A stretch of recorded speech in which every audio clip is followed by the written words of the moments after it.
મંજૂરી કે બીજી કઈ તકલીફ પડતી હોય તો ત્યાં સુધી આ કરો ને. ખોટી ભાઈ મારી પાસે દલીલ નહીં કરું તો તારી ખોટી દલીલ નહીં આવે અને હું પાછળ કરીશ ને તો ખોટા બીજા કામે લાગી જઈશ. એટલે ખોટી હોશિયારી મારી પાસે કરવા તારી કોઈ બહુ બુદ્ધિ વાપરમાં.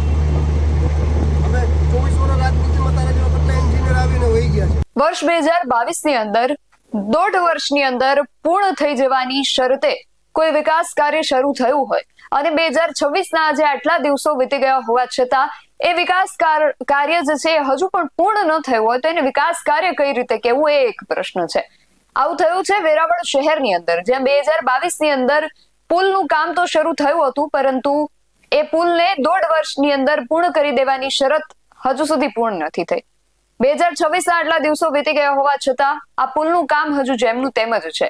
ગોકળ ગતિએ ચાલી રહેલા આ પુલના કામ અંગે ધારાસભ્ય વિમલ ચુડાસમા રોષે ભરાયા હતા અને એ સ્થળ પર એની વિઝિટ ગયા હતા અને ત્યાં કામગીરી કરી રહેલા જે એન્જિનિયર છે એમની સાથે પણ એમને દલીલો થઈ હતી ને ત્યારબાદ એમણે એન્જિનિયરને ખખડાવી નાખ્યા હતા. શું છે સમગ્ર વિગત જાણીએ અહેવાલમાં. જય હિન્દ. PSI TV ન્યૂઝ પર આપની સાથે હું છું નિધિ ગઢવી.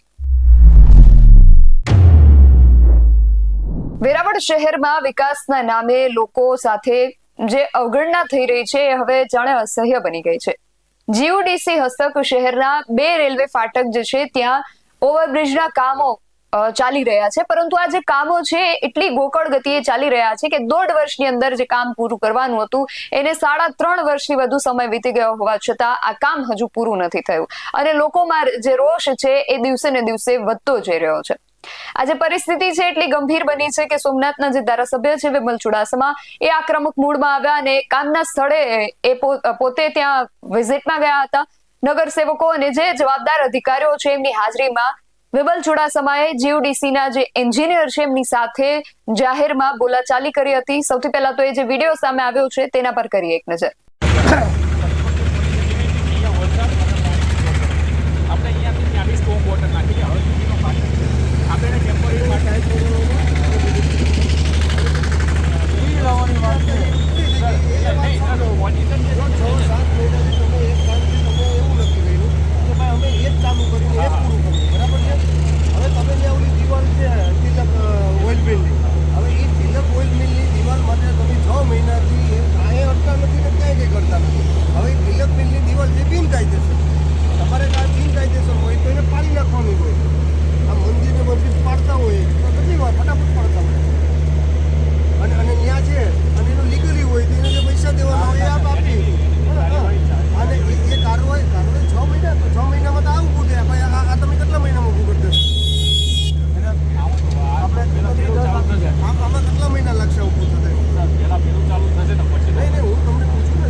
એમાં જો રેલવે પોર્શન ભૂલી જાઓ નહીં સર, ક્રેન ચડાવવા માટે એક જ આવશે. તમે એ વાત બંને સાંભળો, રેલવે પોર્શન ભૂલી જાઓ. તમે અત્યારે રેલવેની ઓલી બાજુ જે જગ્યાએ કરવાનું છે એ કરો.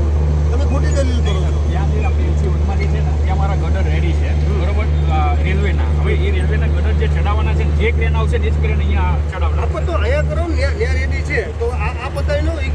રેલવેની ઓલી બાજુ છે. તમારે વાત સાંભળો ભાઈ, વાત સાંભળો. આપણે એક કામ રેલવે એક મિનિટ, રેલવેને ના છે ને તમારે કઈ મંજૂરી કે બીજી કઈ તકલીફ પડતી હોય તો ત્યાં સુધી આ કરો ને. ખોટી ભાઈ મારી પાસે દલીલ નહીં કરતો, તારી ખોટી દલીલ નહીં આવે અને હું પાછળ પડીશ ને તો ખોટા બીજા કામે લાગી જઈશ. એટલે ખોટી હોશિયારી મારી પાસે કરવા તારી બહુ બુદ્ધિ વાપરમાં. હવે 24 વર્ષ રાજનીતિમાં તારા જેવા કેટલા એન્જિનિયર આવીને વહી ગયા છે. કેટલી ઉંમર છે તારી? અને 46 24 વર્ષમાં બહુ એન્જિનિયર જોયા. અને આનો મેન લાઈન આનો ઇરેક્શન કરાવી દઈએ. એટલે હવે તમે નથી કર્યું એટલે મારે આવવું પડ્યું. હવે નથી કર્યું તો કરો ને, સલાહ દી હોય. ન કરતા તમારી સલાહમાં તમે શું તીર મારી દીધું અને સલાહ આપો છો. તમે નથી કર્યા એટલે મારે આવવું પડ્યું. મારે કમિશનર પાસે જવું પડે, રિજનલ કમિશનમાં ફરિયાદ કરવી પડી, કમિશનર પાસે રૂબરૂ જવું પડ્યું, તમને આખું નકશો ને મારે ત્યાં સમજાવવો પડ્યો ને ત્યાં કમિશનરે કીધું વાત કરવી પડશે. આ પટેલભાઈને ફોન કરવો પડ્યો. તો આ તમારા કમિશનર ખોટા છે, રિજનલ કમિશનર ખોટા છે. તમે હોશિયાર છો, તમે એક જ હોશિયાર છો. જ્યાં તમારા પ્રોજેક્ટ મેનેજર હતા એ આખું પ્રોજેક્ટ સમજો. અમે 2 કલાક હું તેમની સાથે બેઠો. એટલે કરો ને ભાઈ, સ્પીડ પકડો ને. તમારે સ્પીડ તમારામાં આવડત છે, તમે કેટલું કામ કરાવો. પેઢી બધાઓની વાત હવે છે. સાહેબ મારી ભાષામાં નયનભાઈને હું છેલ્લા વર્ષ દિવસથી ફોન કરું છું. સાયગ્રાનો પુલ છે જે રેલવેનો પુલ, ત્યાં રસ્તો છે. એકવાર એ લોકોએ એક નાનું ડમ્પર મંગાવ્યા, ત્યાંથી લોકના રોજના 10 થી 15,000 માણસો સાયગ્રા કોલોની બધી કોલોની આખું શકતો. અત્યારે એ લોકોએ બરકાતિયા રોડ જે મેન આખો ત્યાં ઢગલા કર્યા છે. એમાં એક આ ભાઈ ને કે બીજો કોક છે રાજુ જોટવા કરીને કે તમારે જ્યાં જવું હોય ત્યાં જાઓ. કે આ હટશે નહીં. ત્યાંથી લોકોને ધૂળ એવી ઉડે છે. વિમલભાઈ તમે ચલો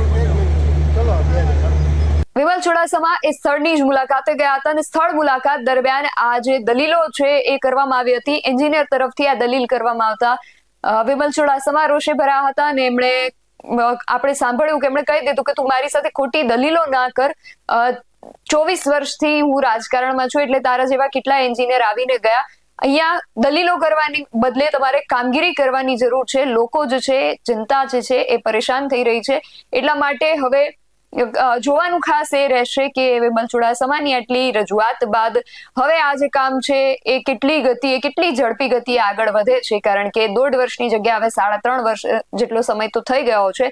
એન્જિનિયર સાથે વાત કરતા એમણે એવું પણ કહ્યું છે કે લગભગ હજુ 10 મહિના થશે આ કામની અંદર. તો હવે જોવાનું એ રહેશે કે હવે 10 મહિનાના અંતે હવે આ કામ પૂર્ણતાના આરે આવે છે કે ફરી પાછું 10 મહિના પછી આવી જ કોઈ રજૂઆતોની જરૂર ઊભી થાય છે.